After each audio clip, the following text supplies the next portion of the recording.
আসসালামু আলাইকুম। Welcome to green BD studio. Dear subscriber, আজকের ভিডিওতে আমরা ল্যাকটা মডারি সফটওয়্যারের বিভিন্ন টুলের ব্যবহার শিখব ধারাবাহিক কাজের মাধ্যমে। সে সাথে স্ক্রিনে যে প্যাটার্ন দেখতে পাচ্ছেন এই প্যাটার্নটিও তৈরি করব। পাশাপাশি দুটি অ্যাডভান্স লেভেলের কাজ আমরা শিখব, তা হলো আর্মহোল এবং নেক পজিশনে যে শেপ দেখতে পাচ্ছেন এই শেপগুলোর মিরর পজিশন চেক করব যে সঠিকভাবে শেপগুলো হয়েছে কিনা। এছাড়াও আজকের ভিডিওতে যা থাকছে তা হলো marker marking, marker manager process, সে সাথে ভেরিয়েন্ট এবং ব্লক থেকে পিসগুলোকে কিভাবে সিম করতে হয়। তো চলুন শুরু করা যাক। এবার আমি কিবোর্ড থেকে ডিলিট বাটনটি প্রেস করলাম এবং অপ্রয়োজনীয় লাইনগুলিকে ডিলিট করে দেব।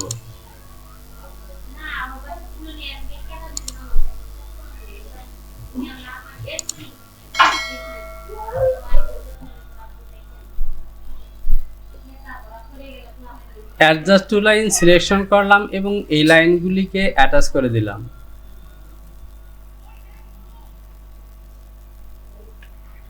এবার আমি চেক করব এই শেপগুলোই সঠিকভাবে হয়েছে কিনা। এর জন্য আমি চলে যাব F1। এখান থেকে সিমেট্রি অ্যাসিস সিলেকশন করব এবং লাইনের মধ্যে দুটি পয়েন্টে ক্লিক করলাম। এরপর সিমেট্রিক শেপ লাইনের মধ্যে ক্লিক করলাম। এখান থেকে ফন্টের শেপের মধ্যে ক্লিক করলাম। তো দেখতে পাচ্ছেন এখানে আমার শেপটি ততটা সুন্দর হয়নি, আমাকে চলে যেতে হবে F3। এখান থেকে রিশেপ, এই শেপটিকে আর একটু কমিয়ে দিলাম।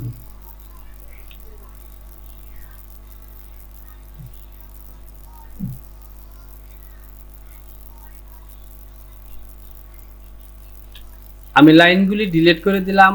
আবারও সিমেট্রিতে ক্লিক করে চেক করব। তো দেখতে পাচ্ছেন এবার কিন্তু সুন্দর শেপ হয়েছে। ওকে, এই অংশটি সিলেকশন করব এবং লেয়ার অপশন থেকে আর্টস ক্লিক করে এটিকে ডিলিট করে দেব। এখানে একটি অতিরিক্ত পয়েন্ট আছে, এই পয়েন্টটিকে সিলেকশন করলাম এবং আমি ডিলিট করে দেব।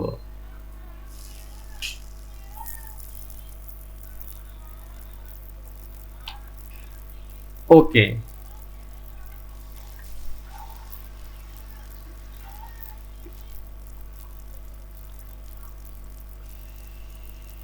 তো দেখতে পাচ্ছেন আমার টি শার্টের ব্লক হয়ে গেছে। এবার আমি মেজারমেন্ট শিটে থেকে স্লিভ লেন্থ নেব। আমার স্লিভ লেন্থ 22 সেন্টিমিটার। F2 থেকে রেক্ট্যাঙ্গেল সিলেকশন করলাম এবং এখান থেকে নেব 22 এবং উইথ নেব। স্লিপের যে ডেপথের মেজারমেন্ট আছে 28 সেন্টিমিটার, সেখান থেকে আমি 1.5 সেম কম নেব, অর্থাৎ 27 হাফ, 26 হাফ নেব।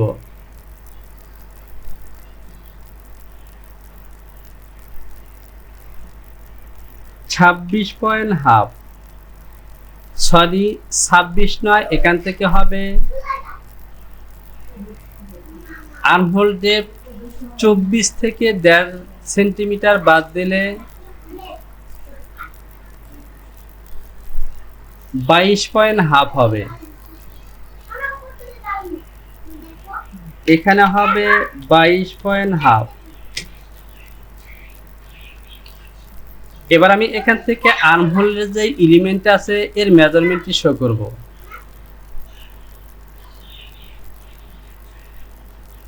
26 হাফ। আমি বেজিয়ার দিয়ে এখান থেকে একটি এলিমেন্ট টানলাম, এখানেও মেজারমেন্ট শো করলাম। বেসিক একটি শেপ দিলাম, স্লিপের যে শেপ হয় তো দেখতে পাচ্ছেন আমার লাইনটি বড় হয়ে গেছে। আমি এই লাইনটিকে ঠিক এভাবে উঠালাম। আমার লাগবে 26.5।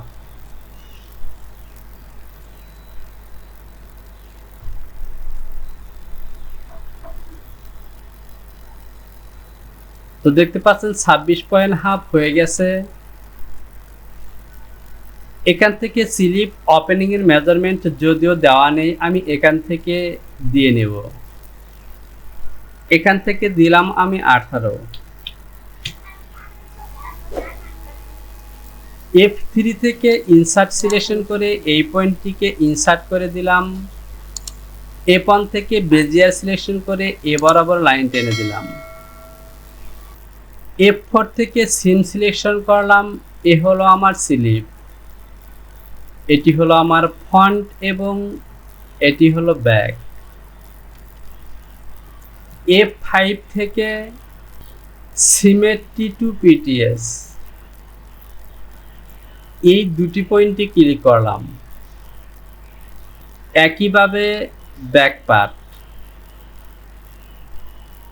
এবং এখান থেকে স্লিপ।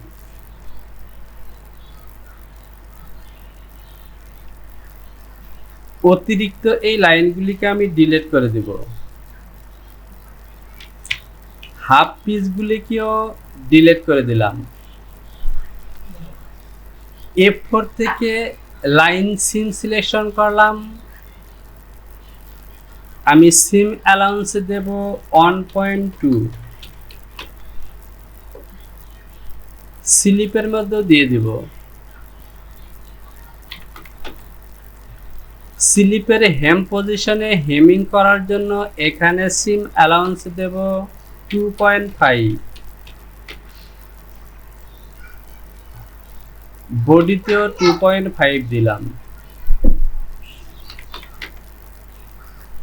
স্লিপটিকে বড় করে নিলাম এবং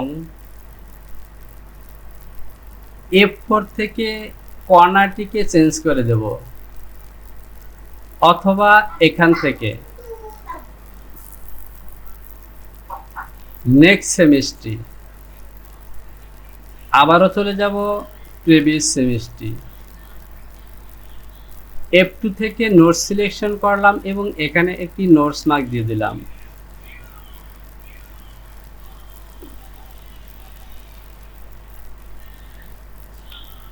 স্যাম্পল তৈরি করার সময় ব্যাগের মিডল পজিশনে একটি নেবেল হবে, সেই নেবেল মার্ক হিসেবে একটি কাট মার্ক দিয়ে দিলাম। এখান থেকে গ্রিন লাইন সিলেকশন করলাম এবং প্রত্যেকটি পিসের মধ্যে এভাবে গ্রিন লাইন দিয়ে দেব।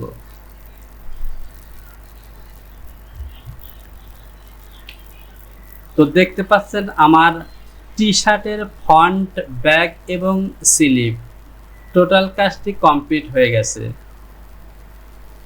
এবার যদি এই প্যাটার্নটিকে আমি চূড়ান্ত আউটপুট পেতে চাই তাহলে আমাকে চলে যেতে হবে